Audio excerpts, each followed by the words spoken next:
les 10 lépreux que le Christ a réellement guéris, bien sûr, dans son ministère. Ça fait partie des guérisons miraculeuses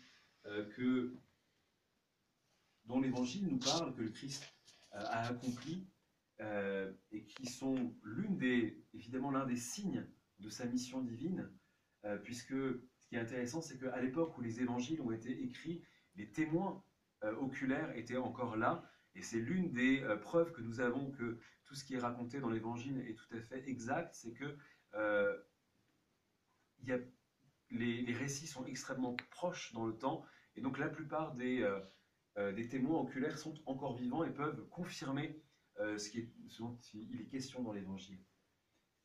Les pères, évidemment, comme toujours par rapport à ces miracles du Christ, les appliquent à nous-mêmes selon leur exégèse qui est une exégèse d'allégorie, c'est-à-dire que c'est dit, lépreux représente notre âme, évidemment, qui est toute couverte de la lèpre du péché, notre âme justement qui a besoin du secours du Christ pour être purifiée. Et il y a quelques détails dans cette guérison, justement, que les pères ont souligné pour nous montrer que c'était un enseignement assez riche pour nous. D'abord, on peut remarquer que c'est le Christ qui est appelé par justement les lépreux, mais bien avant, c'est lui qui les appelle invisiblement. Ils sont d'abord appelés, ils sortent justement de cet endroit où ils étaient parqués à l'extérieur de la ville, lorsqu'ils entendent dire qu'il y a le Christ qui va arriver, qu'il y a Jésus. Et tout de suite, il lui crie Maître, aie pitié de nous.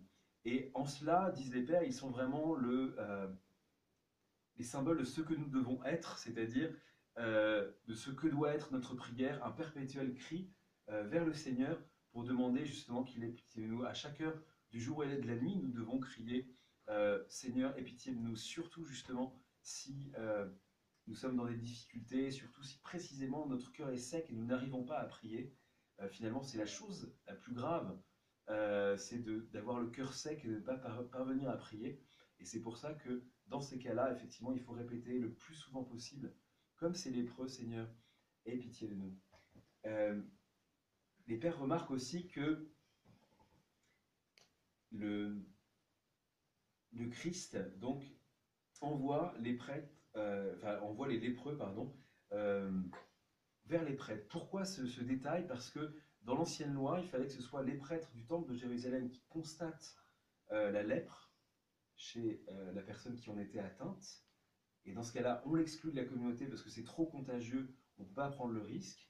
Et c'est devant le prêtre, justement, que la guérison doit aussi être certifiée. Et ce qui est très intéressant, c'est que le Christ, il ne les guérit pas tout de suite en leur imposant les mains, par exemple, comme il l'a fait pour d'autres, mais il leur dit tout de suite, marchez, allez vous montrer au prêtre, sachant que la guérison aurait lieu sur le chemin.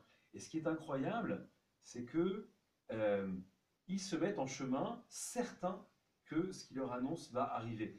C'est pour ça que les pères nous disent que c'est d'une certaine manière là aussi, ils sont une image de ce que doit être le chrétien, c'est-à-dire avoir la certitude que le Christ le guérira, même si la guérison n'est pas encore commencée. Ne pas attendre d'être guéri pour se mettre en marche, ne pas attendre d'être pur pour essayer de suivre les commandements, mais au contraire, essayer d'aller dans la direction que nous indique le Christ, même si nous ne sommes pas encore purifiés, sachant que si on suit ses commandements, lui réalisera ses promesses, et parmi ces promesses, justement, il y a cette purification qu'il nous a promis. Les pères ont aussi vu dans cette purification, justement, qui arrive sur le chemin lorsque l'on va se montrer au prêtre, la disposition intérieure qu'il faut avoir lorsqu'on va se confesser.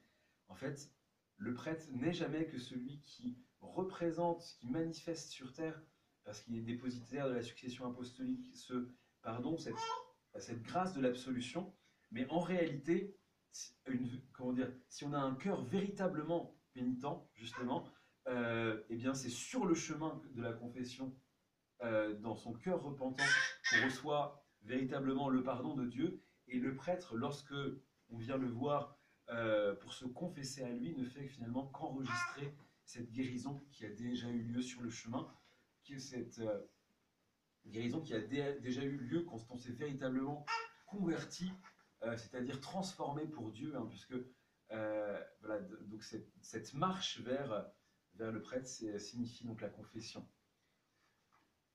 Un dernier point, bien sûr, c'est que comme dans d'autres évangiles, c'est l'étranger, c'est le Samaritain, comme dans la parabole du même nom, la parabole du bon Samaritain, qui va être finalement celui qui se montre le plus proche de Dieu. Et pour autant, nous disent les pères, ça ne veut pas dire que les évangélistes nous donnent comme message que le schisme et l'hérésie, puisque finalement les Samaritains étaient des schismatiques et des hérétiques par rapport justement aux Juifs de l'époque. Le message n'est pas de dire que finalement leur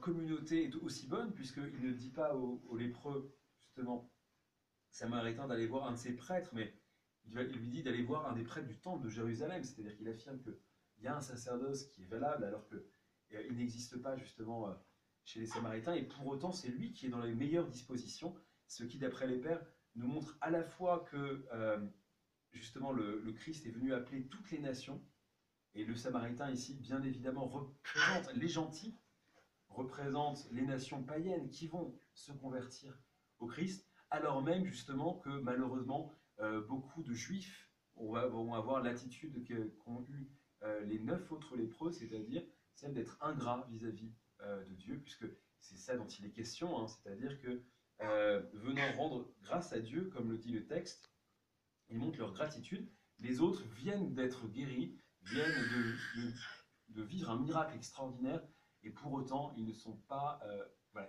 remplis de gratitude, ils ne rendent pas grâce à Dieu. D'ailleurs, les pères ont remarqué en passant que le Christ dit, et les 9 autres dont il pas aussi été guéris, ne viennent-ils pas rendre grâce à Dieu? Les pères remarquent que c'est l'un des moments où le Christ s'appelle lui-même Dieu, de manière peut-être indirecte, de manière voilée, et pour autant, rendre grâce à Dieu, c'est venir remercier le Christ. C'est d'ailleurs ce que fait justement ce Samaritain qui vient le voir. Alors on ne sait pas si c'est après s'être montré au prêtre ou si finalement il va d'abord remercier le Christ et ensuite se montrer au prêtre. En tout cas, il vient, nous dit le texte, se prosterner à terre. Puisse Dieu justement nous donner cette même gratitude envers notre bienfaiteur, parce que justement, ce qui est terrible dans notre vie, c'est que Dieu ne cesse tellement pas de nous procurer ses bienfaits que nous ne les voyons plus. Le bienfait qu'il nous donne est continu, et nous n'y faisons pas attention, et généralement ce que nous faisons, c'est que nous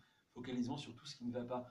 Et donc il faut toujours se rappeler que le fait que nous soyons en vie est déjà une grâce extraordinaire. Rien n'obligeait Dieu à nous créer, rien n'était indispensable dans notre existence, on est complètement contingent. Il n'y a aucune utilité à ce qu'on existe en particulier. Tout ça, c'est un don. Chaque souffle est un don. Chaque moment de vie, justement, est un don de celui qui, lui, vit éternellement. Et donc, il faut véritablement essayer de cultiver dans notre cœur ce sentiment de gratitude, au lieu de se plaindre à Dieu de ce qui ne va pas. Constater chaque jour que nous vivions, chaque matin quand on nous réveillons, à quel point, justement, la miséricorde de Dieu est grande, à quel point ses dons sont nombreux, justement, afin d'obtenir cette humilité, justement, du Samaritain, et de pouvoir, justement, s'entendre dire, comme lui, se l'est entendu dire par le Christ lui-même, « Va, mon enfant, ta foi t'a sauvé. » Au nom du Père, du Fils et du Saint-Esprit. Amen.